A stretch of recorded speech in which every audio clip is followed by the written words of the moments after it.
God's love, elevating, energizing, empowering. Miracles happen when you know that you are loved. Peter Youngren has communicated God's love with millions from every religion and culture. Get ready for your ultimate life because you are loved. Thank you for being with us today. This is going to be a very fascinating half hour. Sit back, get ready to get food for thought and have your spirit nurtured, and maybe you'll see God in an even greater way than you ever thought possible. My guest today, and I very rarely have guests. You know that. It's me teaching, so I got to be pretty enthused before I invite a guest on my program, And so Greg Albrecht is here. Greg, good to see you. Thank you, Peter. Yes, great to be here. From Pasadena, California. And the ministry that he leads is called Christianity Without Religion. I have a number of materials here that Greg has produced. He's written a lot of books, and I'm going to offer some of them to you, but I want to get right to it. In your first book, I believe, at least since your discovery of how great Jesus is, and this book, I saw this book maybe 10 years ago, it's called Bad News Religion. And then it says, the virus that attacks God's grace. Now, I remember when this book was first given to me, I was thrilled. I thought there's somebody else out there that is on a journey of discovering how great God is. Yes. But what do you mean, bad news religion? Religion, Peter, as you know, but some of you out there may not, my definition of religion is any system. This may go beyond Christianity. In fact, it does go beyond Christianity.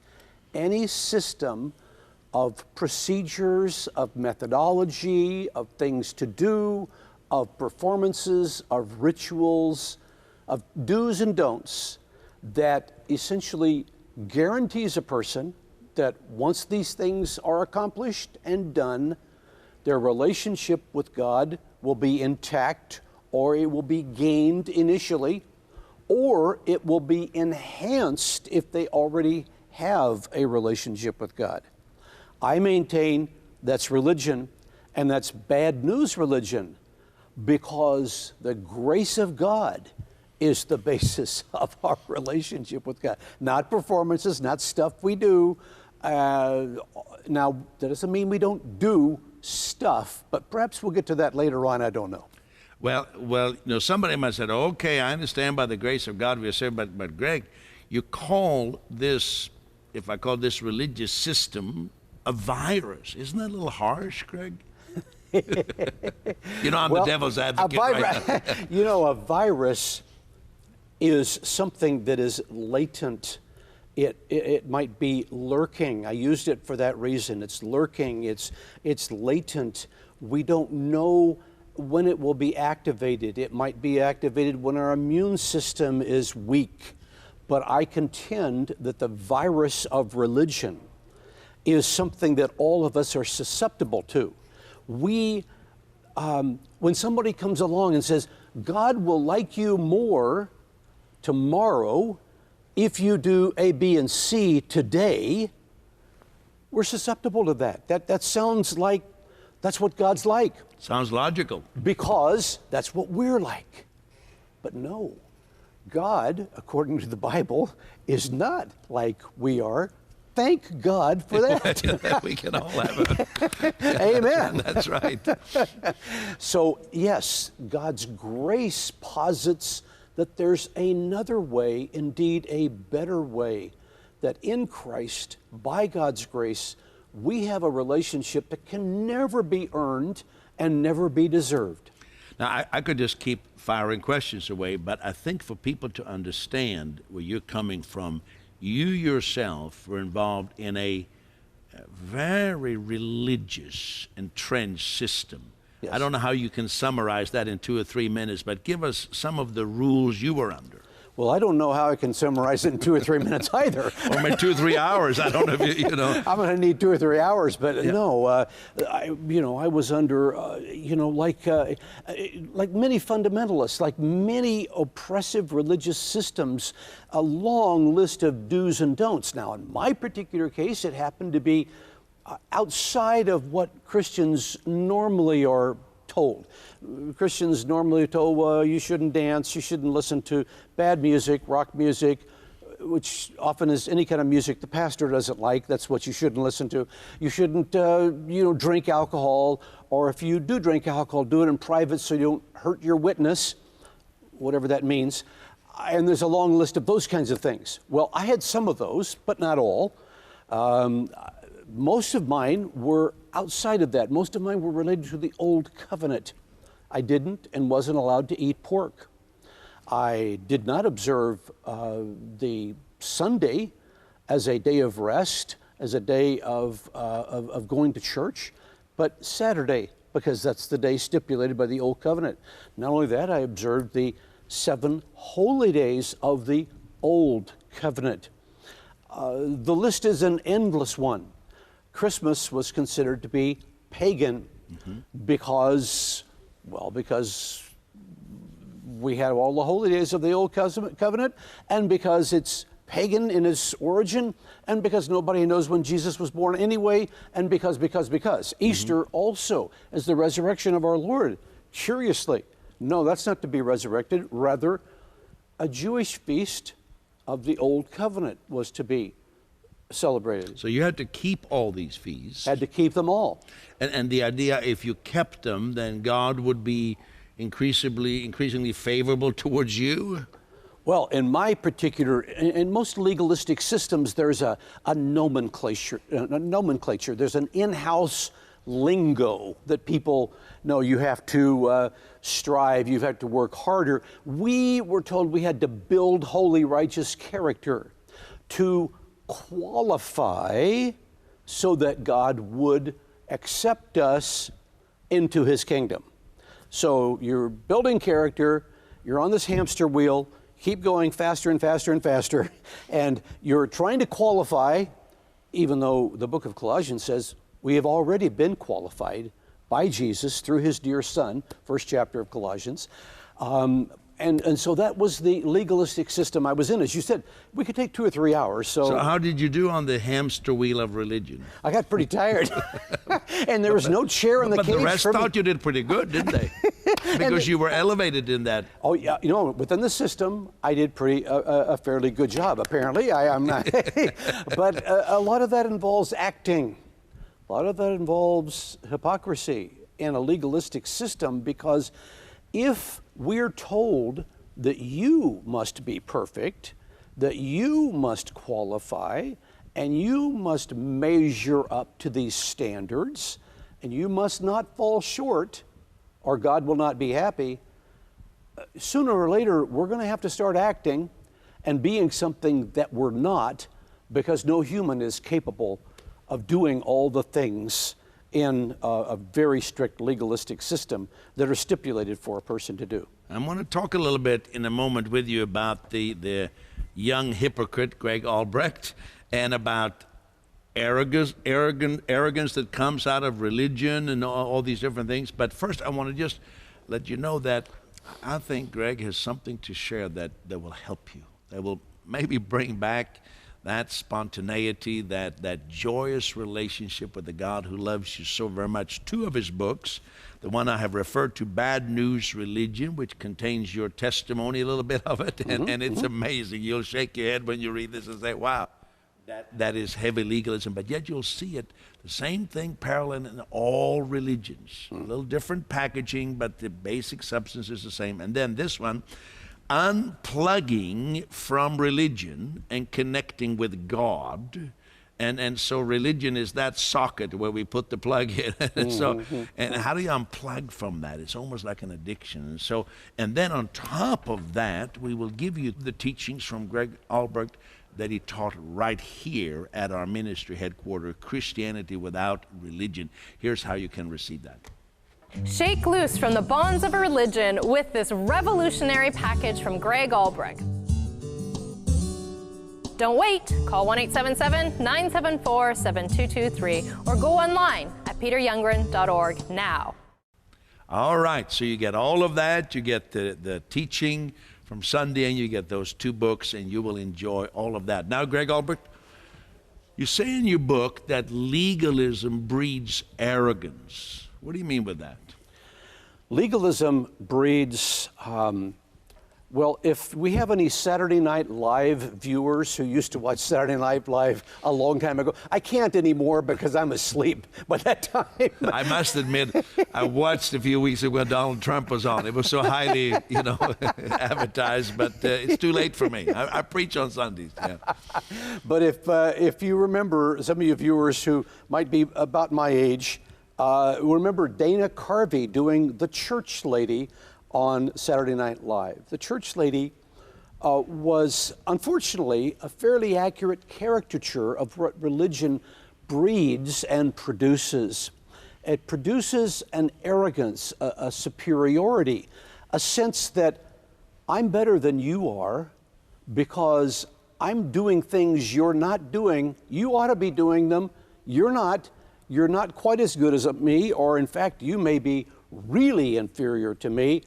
And by the basis of my works, my deeds, my beliefs, I'm better.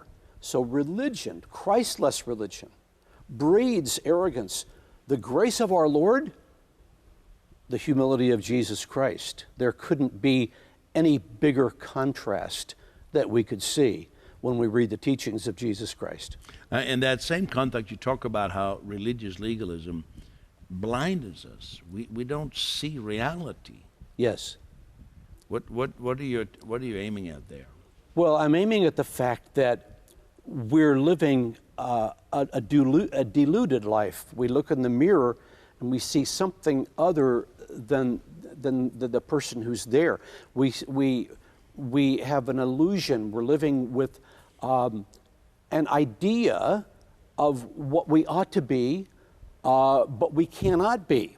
And so we begin to believe that we are actually something that we are not, rather than an authentic life with Jesus based on God's grace, which tells us, look, you're not loved because of things you do. You're loved because of God. You're not loved because of your goodness. You have no capability of producing any goodness. You're loved because of God, who is good. That's the basis of your loving relationship with God. I think in one place in your book you talk about quid pro quo, which basically I think means something in exchange for something else. Yes. So to many people, religion is quid pro quo. I give God so much prayer, yes, fasting, offering, good works, and then God will give back to me. Exactly. I mean, you couldn't have said it better. I mean, that's the idea. You do things and then God will, religion tells us, reciprocate. Whereas the grace of our Lord Jesus Christ, the entire New Testament tells us exactly the opposite. Nothing you can do will earn you anything with God, because nothing you do can earn you anything with God. Nothing you do is worth that much to earn you anything with God. Yeah. God gives you what you do not deserve, and that's why it's called good news. The gospel is good news, because you get what you don't deserve.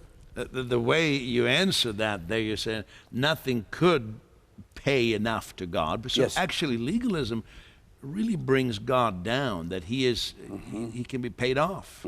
He's corruptible in that sense. You just give him enough, he'll change his mind. Actually, Peter, as you well know, legalism and religious legalism takes us really back into a pagan idea of God, where God comes down out of the skies. He's raining down maybe hellfire or thunderbolts, where God can be appeased in the same way by offerings, by leaving food for him at the temple, which never gets eaten and then thrown away by the priest, but then next day more food is left. And so this is the idea that has crept into Christianity. God is more really of a pagan idea of God than he is of the God clearly foretold, clearly taught in the pages of the New Testament. No. When you say that, I was staying in Bali, Indonesia, where people are devoutly, very devout in their religion. Yes. And I was watching every day this woman was bringing an offering to her deity. And then when she went back, a squirrel would pick it up. So I went to talk to her one morning and said, why are you doing this? Yeah. She said, so that God will not be angry with me. So I said, well, if God gets angry with you, what will he do? Oh, he might send sickness. He might make one of my children, go crazy or something. Yeah. So this is found in all religions. Yes, it is. And so that legalism is this, again, go back to the hamster, it's this treadmill that one has to placate God. One has to tiptoe into the house because God's a mad dad and he's in the bedroom sleeping it off maybe, and you don't want to wake him up. You do not want to wake him up, because if you do, there will be, can I say hell? Or there will be hell to pay. Yeah. Yes. And so this is the idea. It completely corrupts the idea of God. Take the parable of a prodigal son. God was running to meet his son. He's welcoming him home. He's saying, come unto my house. The doors are always, the fatted calf is killed. There's a feast. All of that. That's just God's grace. Where do we get this idea of this evil monster God? This God who cannot wait he's waiting around the corner with a big club and he's going to beat on us. A few weeks ago, you'll enjoy this. I showed on our program a billboard, I think it was from Texas. They may put it on now, where God is speaking on this billboard to this city in Texas, and he says, don't make me come down there. I don't know if you've seen that one. Of course, the irony is he did come down 2,000 years ago.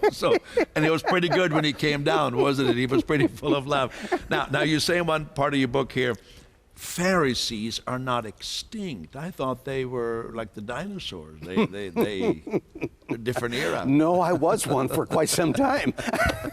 And by God's grace, I pray that he will ensure that in me, Jesus will live his life in such a way that I am no longer a Pharisee, but I recognize the tendencies to be a Pharisee, to be so, we've all known people who are so serious about their religion. They can't laugh like you and I are doing here today. They can't laugh, no, because this is serious business. We could, God could, smite us on the head and be upset with us if we start laughing. No, this is serious business when you talk about faith in God and religion. And in one sense, it is serious if it is Christless religion. But when you have a Christ-centered faith, you have joy, you have peace, you have rest. And that's why bad news religion is just that, bad news. That's why the gospel is good news by God's grace. And I like that we can laugh about it as well, because I know when we are teaching this, some people get mad. They call us hyper grace, or they have all kinds of words. Yes. But years ago, somebody told me we're not the Gestapo. Gestapo was the German enforcer. You have Gestapo, meaning yes. We're not mad at people who have a different view. No, exactly. We're just sharing some good news. And in fact, I used to have a much harsher view, and I think you had a real harsh view. Oh, yes. Right? Oh, yes. Yes. And so now some people say, well, doesn't this advocate a form of easy believism? Anything goes. What does it matter? Doesn't that demean God? How would you respond to that? The only response that the human mind has to grace, when it's thoroughly played out and talked about in all of its astounding beauty, is that that's too good to be true. I can't believe that. That's way too good to be true. That could never be true. There must be something wrong here. So the immediate response is to attack grace, to make it into something it is not, to accuse those who believe in grace of being couch potatoes, of being spiritual slackers, of being easy believism people. But if you read the book of Titus, it says, no, grace does not lead us to anything other than serious, Christ-centered living. Serious, I mean, not in a joyless way, but a serious in terms of joyful, filled with praise for God, living following Jesus Christ. We're not just off following, doing whatever we want. If we believe in God's grace, we're following Jesus. Now, how is it working for you, Greg? Now, your wife isn't here with us, but Tina and I had the opportunity. We spent a day together in Pasadena. Yes. And so, what would she say? Would she say that Greg Albrecht is a nicer Christian today under God's grace than he was when he was you were head of a Bible college, the dean of students, you were head of that, and you were the enforcer of God's rules for them? How would she compare the two Gregs? Now, remember, she may be watching this program, so keep it honest now. Could you make sure you tell me when it plays? I want to make sure we're out to dinner or something. All right, okay. No, I think my wife would say, Karen would say, first of all, I have to tell you that to get from Christless religion, to get from legalism, it is not always an easy journey. And God does not take us there overnight. If you're dealing with some kind of legalism in your life, and you're trying to overcome it in Christ, it's probably not going to happen overnight. It took me 4 or 5 years. I call it the dark night of my soul. At that time, I was not a happy camper, and I was not an easy person to be around. Karen would tell you that. After that, when I began to fully embrace and accept the Lord of my life by the grace of God, she's going to tell you I'm a different person. There are students of mine who knew me before who say, you're not the same person at all. And I say, thank God for that. It's nothing I did. It's what he did. So if the old Greg Albrecht had been my guest, we might have had a little bit of a different conversation. Two very important, maybe the most important questions that I want you to address, and I want you at home to get ready, because I do believe that the Holy Spirit takes these truths of Jesus and then makes it come alive in you. You see it mentally, academically, but something happens in your heart. You say, this is the God I can trust. I just want to get this in. We're down to about 5.5 minutes. Unplugging from religion, and then bad news religion, which is it's the story of Greg Albrecht, and plus this teaching here, Christianity Without Religion. All these are available for you. Have your pen ready right now. Jot this down. It'll be about a 15-second announcement, so be with me. And then I'm going to go to those very important questions that I think you will not want to miss. Here it is. Shake loose from the bonds of a religion with this revolutionary package from Greg Albrecht. Don't wait. Call 1-877-974-7223 or go online at peteryoungren.org now. Well, get a hold of that teaching, and I tell you, you will not be disappointed. I was fascinated when I got this book. I had begun to understand more how great God is, and then someone said, you may want to look at this book, and then years went by, and then one day I just called Greg Albrecht. We talked within half an hour. I had you on the phone, and here we are now. That's exactly right. I said I had some important questions. One of the phrases you use, I forget which book it is, or maybe it's in both of them you refer, I think it's in this one, discovering the real Jesus. Talk to people. Maybe look into the camera over there and just talk to people for a moment. Jesus is a word. It's a name. And unfortunately, there are many people who believe they're following Jesus when they're following a partial Jesus or someone who is not really leading you to follow Christ at all. The fullness of the gospel of Jesus Christ, discovering the real Jesus, is not an easy thing. I want to talk back to the easy believism, Peter, for a moment. Most people, when they hear about God's grace and all of its fullness, want to reject it because it's not as easy as religious legalism, or doesn't seem to be. Because with religious legalism, if I do point 1, point 2, point 3, then I can just be assured that everything is okay. But in God's grace, you have to actually leave it to God. You have to rest in Christ. Now, when I say you have to, actually, after you make that decision, after you cross that chasm from the world of what you can do to the world of what He alone can do, has done, and will do, you're in a whole different world. You've entered into a complete cosmic and spiritual revolutionary land called grace, and you are at peace and you are at rest. But it's not just like that, because religion has its hold on us. That old song, you really got a hold on me, baby. Well, probably not quite. Yeah. Now, my wife would not want me singing, so I better quit. Let's move along. And you probably don't want me singing either, do you? No, you do fine with me. and so, to go back, we've used this hamster wheel illustration. Now, people may think it's just a cute illustration, but if I ask you this, and I know you know the answer to it, but explain this. In the tabernacle, in the Old Covenant, there was one piece of furniture that was obviously not there, and that has to do with all of what we're talking about, so pick it up from there. Well, in the Old Covenant, you know, the Old Covenant is not a completely bankrupt covenant. It's not something which we can learn nothing about. In the Old Testament, we read of the Old Covenant, and there are all kinds of precursors to Jesus, all kinds of symbols about something that's better to come. One of the things is in the tabernacle, the furnishings of the tabernacle itself, where the priests were day and night busily going about the business of trying to reconcile the people to God, making sure that their sins would be forgiven.